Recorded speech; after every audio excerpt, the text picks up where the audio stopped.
नमस्कार मंडळी, श्री स्वामी समर्थ. रिया मराठी टिप्स या यूट्यूब चॅनलवरती तुमच्या सर्वांचे हार्दिक स्वागत आहे. मित्रांनो, रविवारी 15 फेब्रुवारी महाशिवरात्र आलेली आहे. महाशिवरात्र ही भगवान शिवशंकरांना समर्पित आहे. या दिवशी व्रत करून भगवान शिवशंकरांची विधिवत पूजा करायची असते. त्याचबरोबर या दिवशी काही उपायसुद्धा, काही सेवासुद्धा केल्या जातात. आज व्हिडिओमध्ये मी तुम्हाला एक अतिशय प्रभावी उपाय सांगणार आहे. आपल्याला 108 तांदूळ जे आहेत ते अशा ठिकाणी अर्पण करायचे आहेत. यामुळे प्रत्येक इच्छा ताबडतोब आपली पूर्ण होईल. तसेच जीवनातील सर्व दुःख, अडचणी, वाईट भोग, दारिद्र्य हे सुद्धा नष्ट होईल. असा हा अत्यंत प्रभावी उपाय मी तुम्हाला आज या व्हिडिओमध्ये सांगणार आहे. त्यामुळे तुम्ही व्हिडिओ शेवटपर्यंत नक्की पहा. चॅनलवरती नवीन असाल तर सबस्क्राईब करा. तर पहा, महाशिवरात्रीच्या दिवशी अनेक जण वेगवेगळ्या प्रकारचे उपाय करत असतात.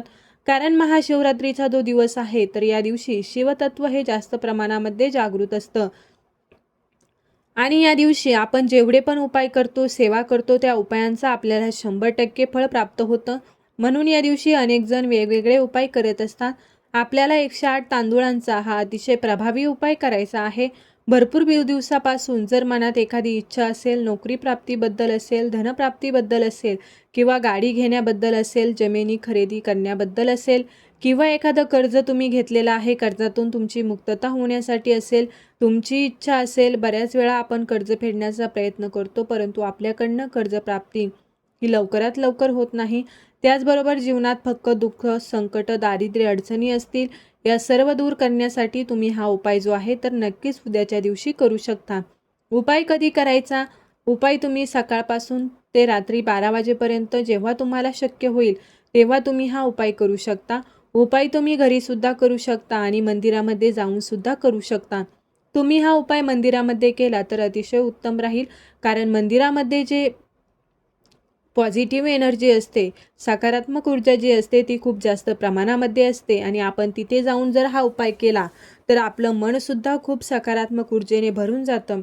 आपण हा उपाय जो करतो तर त्याचा आपल्याला निश्चित फळ प्राप्त होतं. तुम्हाला शक्य झालं तर तुम्ही आवर्जून मंदिरामध्ये जाऊन हा उपाय करू शकता. महाशिवरात्र म्हटल्यानंतर मंदिरामध्ये प्रचंड अशी गर्दी असते. तिथे दर्शन करायला सुद्धा वेळ भेटत नाही. तेव्हा उपाय कुठून करणार? तर हा उपाय आपण आपल्या घरात देखील करू शकतो.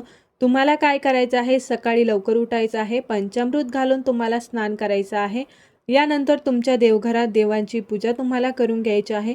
प्रत्येक घरामध्ये शिवपिंड म्हणजे शिवलिंग हे असतात. त्यामुळे शिवलिंगावरती आपल्या घरातल्या पंचामृत अभिषेक करायचा आहे. शिवलिंगावरती प्रिय असणाऱ्या वस्तू महादेवांना, जसे की पांढरी फुलं, धोत्र्याची फळं, धोत्र्याची फुलं, बेलपत्र, बेळफळ तुम्हाला अर्पण करायचं आहे. यानंतर तुम्हाला हा जो उपाय आहे तो करायचा आहे. उपाय करण्यासाठी तुम्हाला लागणार आहेत 108 तांदूळ. 108 तांदूळ तुम्हाला अखंड घ्यायचे आहेत. कुठेही तुटलेले, फुटलेले, काळे पडलेले असे तांदूळ तुम्हाला घ्यायचे नाहीत.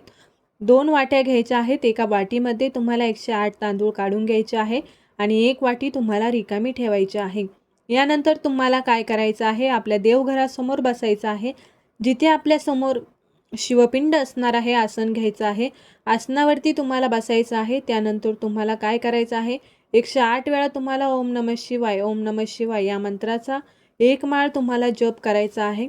किंवा श्री शिवाय नमस्तु तुम्ही हा मंत्राचा सुद्धा जप करू शकता. 108 वेळा तुम्ही हा जप झाल्यानंतर काय करायचं आहे? एका डाव्या आणि उजव्या बाजूला तुम्हाला ही प्लेट ठेवायची आहे. तुम्हाला काय करायचं आहे? डाव्या बाजूला तुम्ही ज्या वाटीमध्ये तांदूळ घेतले आहेत 108 ती वाटी ठेवायची आहे. उजव्या बाजूला तुम्हाला रिकामी वाटी ठेवायची आहे. त्यानंतर तुम्हाला उजव्या हाताने 1 तांदूळ उचलायचा, ओम नमः शिवाय म्हणायचा. तुमची मनोमन इच्छा व्यक्त करायची. तो तांदूळ तुम्हाला रिकाम्या वाटीमध्ये टाकायचा आहे. तुम्हाला 108 वेळा तुमची इच्छा व्यक्त करायची आहे. 108 तांदूळ जे आहेत तर ते तुम्हाला रिकाम्या वाटीमध्ये टाकायचे आहेत.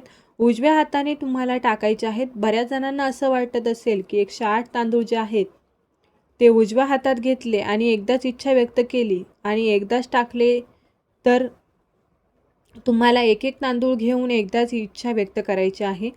तुम्हाला तो तांदूळ त्या रिकाम्या वाटीमध्ये टाकायचा आहे. अशी तुम्हाला 108 वेळा मंत्र बोलून तुमची इच्छा व्यक्त करायची आहे. यानंतर तुम्ही जे तांदूळ दुसऱ्या वाटीमध्ये घेतलेलं आहे ते तांदूळ तुम्हाला सर्व उजव्या हातात काढून घ्यायचं आहे आणि शिवलिंगावरती तुम्हाला अर्पण करायचं आहे. तर बघा, तुमच्या घरातील शिवलिंगावरती अर्पण करण्याऐवजी तुम्ही तुमच्या हे घरात करू शकता. घरात केलेली सेवा आहे तरीही चालेल. महाशिवरात्र आहे म्हणून आपण सर्व मंदिरामध्ये जाणारच असू दर्शनासाठी. अशा वेळी तुम्ही ते तांदूळ घेऊन जा, सोबत न्या. तुम्ही दर्शनाला जा त्यावेळी तुम्हाला फक्त ते शिवलिंगावरती अर्पण करून द्यायचे आहे. मनोमन तुम्ही तुमची इच्छा व्यक्त करून तुम्ही बाहेर येऊ शकता. जरी गर्दी असली तरीसुद्धा तुम्ही अर्पण करू शकता. हे तांदूळ हे नक्कीच आपण अर्पण करू शकतो.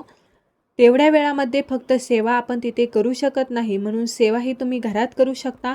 तांदूळ तिथे जाऊन तुम्हाला अर्पण करायचे आहेत. जर काही कारणामुळे मंदिरामध्ये गेले नसाल, तांदूळ तुमच्या घरातल्या शिवलिंगावरती तुम्ही सुद्धा अर्पण करू शकता.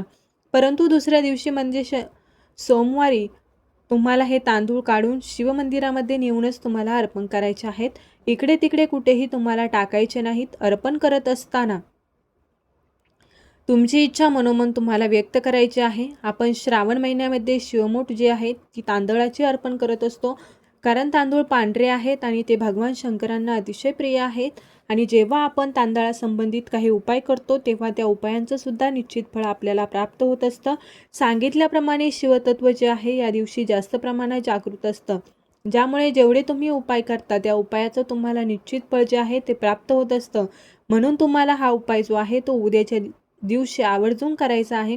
स्त्रियाही करू शकतात, पुरुषही करू शकतात, मुलंसुद्धा आपल्या इच्छा पूर्ण करण्यासाठी हा उपाय आहे तो करू शकतात.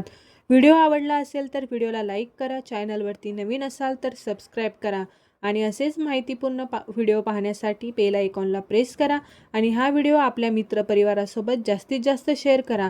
चला तर मग भेटू अशाच एका पुढल्या नवीन व्हिडिओमध्ये. तोपर्यंत सर्वांना श्री स्वामी समर्थ. जय शिवशंकर, जय भोलेनाथ, ओम नमः शिवाय.